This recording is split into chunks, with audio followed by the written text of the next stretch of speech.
Discover how Caleb Bradham's original Pepsi Cola creation faced bankruptcy in 1931, only to emerge decades later as the thriving PepsiCo, boasting a remarkable $62.525 billion turnover and a market capitalization of $155.9 billion.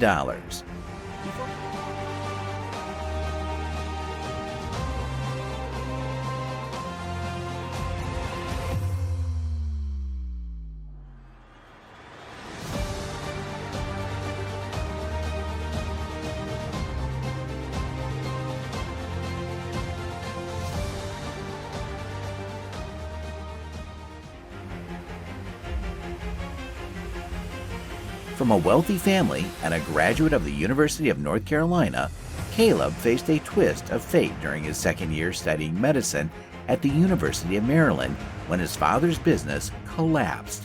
Forced to find work, he moved to New Bern, North Carolina. Despite this setback, his passion for medicine endured. When he learned that the town's pharmacy was up for sale, Caleb, with no money or credit history, convinced the owner to sell it to him based solely on trust. This local pharmacy wasn't just a regular drugstore like today's Boots or CVS. In those times, it doubled as a gathering spot, and Caleb's warm and friendly nature kept customers coming back. A highlight was the soda fountain where refreshing drinks were served. Caleb's talent for crafting new soft drinks led him to invent Pepsi Cola in the 1890s.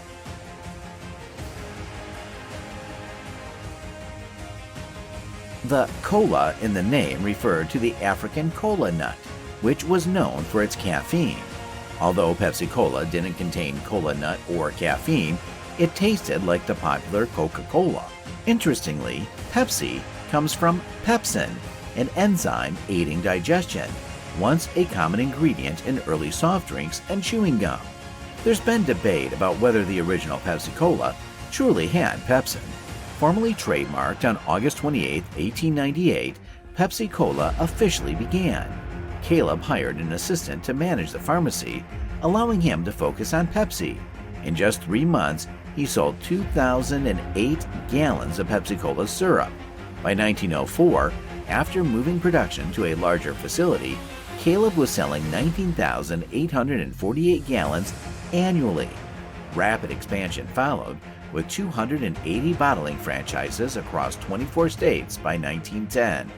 With nearly 400,000 liters of syrup sold yearly, Pepsi's assets surpassed $1 million by 1915.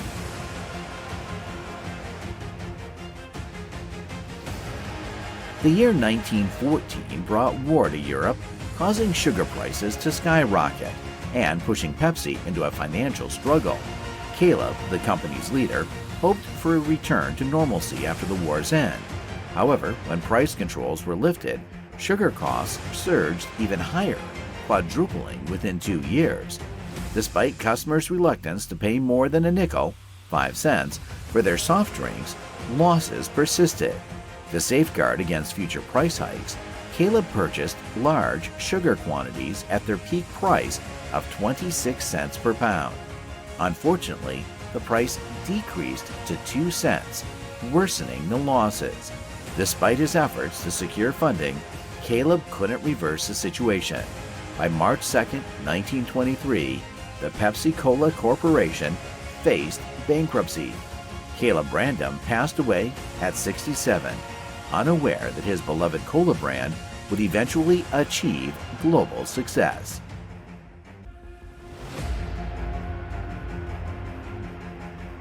After the 1923 bankruptcy, creditors formed a new entity, buying all assets, including the Pepsi Cola brand and trademarks, for $30,000.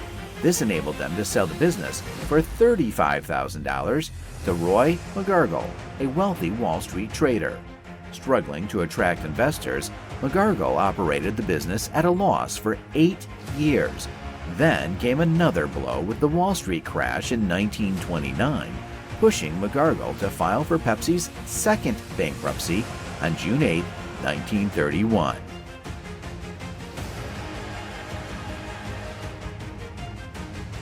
Charles G. Guth, a prosperous figure in candy and soft drinks, suffered substantial losses in the 1929 stock market crash. However, he skillfully gained control of candy store operator Loft Incorporated, with about 200 outlets, each selling over 100,000 liters of Coca Cola annually. Guth sought a better deal from Coca Cola but was denied. In response, he ventured into soft drink manufacturing by acquiring Pepsi Cola trademarks from bankruptcy. Already acquainted with McGargle, Guth used creative financial maneuvers to buy Pepsi Cola with cash borrowed from Loft candy stores, keeping its ownership separate from Loft. In a fascinating turn of events, a deal between Guth and McGargle led to a roller coaster journey for Pepsi Cola. McGargle was promised shares and a salary, but for 3 years, the company struggled to make a profit, leaving McGargle unpaid. An attempt to sell the business to Coca Cola went down the drain, as customers still favored the rival brand.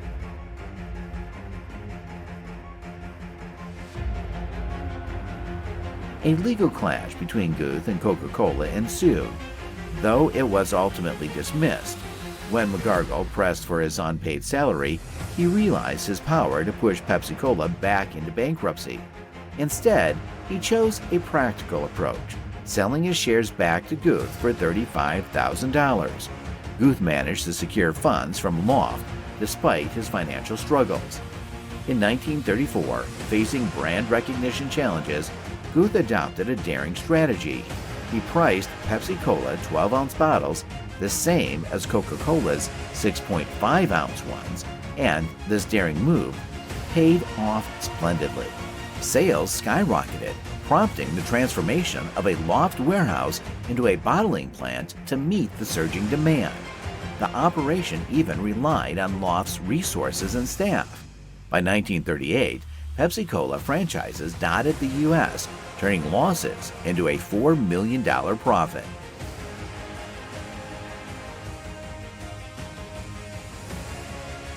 Guth's focus on Pepsi Cola came at Loft's expense. Loft candy stores' profits plunged from $366,000 to a mere $21,000 within 3 years. A whistleblower unveiled Loft's financial support for Pepsi Cola, sparking a heated legal battle. In a gripping climax, Loft candy stores emerged victorious, gaining control of Pepsi Cola. The subsequent merger of the two companies birthed the iconic Pepsi Cola Company. The epic struggle between Guth and Loft, set against the backdrop of the Pepsi saga, has all the making of an enthralling TV drama. After a series of leadership changes and corporate drama, Walter S. Mack took the reins as president and CEO of Pepsi Cola.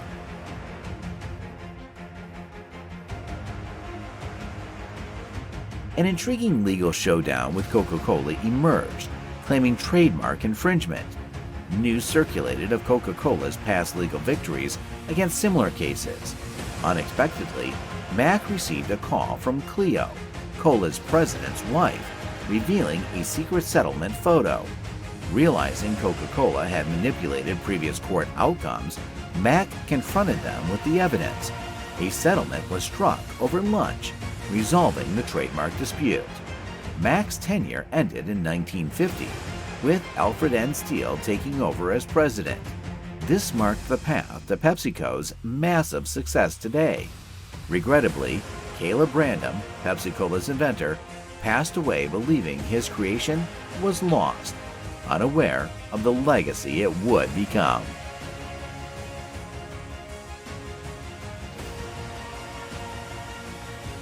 And with this, we reach the end of today's video. What do you think about today's video? Share your opinion. Do let us know in the comments section below if you liked today's video. Give us a thumbs up and do not forget to hit the subscribe. Share this video with your friends and family and press the bell icon for more upcoming videos. We'll see you next time with a newer video. Stay tuned and take care.